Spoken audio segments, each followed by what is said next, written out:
આવતીકાલે ખેડૂતો માટે સહાયની થશે જાહેરાત। કેબિનેટ બેઠક બાદ ખેડૂતો માટે સહાયની જાહેરાત કરવામાં આવી છે। આ સૌથી મોટા સમાચાર। ભૂપેન્દ્રભાઈ પટેલ સરકાર તરફથી આજની કેબિનેટ બેઠકમાં નિર્ણય કરવામાં આવ્યો છે। આવતીકાલે ખેડૂતો માટે સહાયની થશે જાહેરાત। હાલ તમામ મંત્રીઓ જે તે અસરગ્રસ્ત વિસ્તારોની મુલાકાતે છે અને તેઓ પ્રાથમિક અહેવાલ આ અંગે મુખ્યમંત્રીને સોંપશે। ત્યારબાદ આવતીકાલે ખેડૂતો માટે સહાયની જાહેરાત થશે। કેબિનેટ બેઠક બાદ ખેડૂતો માટે આ સહાયની જાહેરાત કરાશે।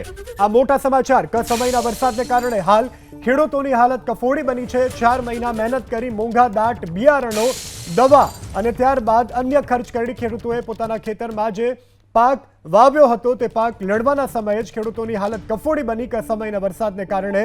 ત્યારે સરકાર આવતીકાલે ખેડૂતો માટે સહાયની જાહેરાત કરશે। કેબિનેટ બેઠક બાદ ખેડૂતો માટે સહાયની જાહેરાત કરવામાં આવશે। આ મોટા સમાચાર પ્રાપ્ત થઈ રહ્યા છે અત્યારે।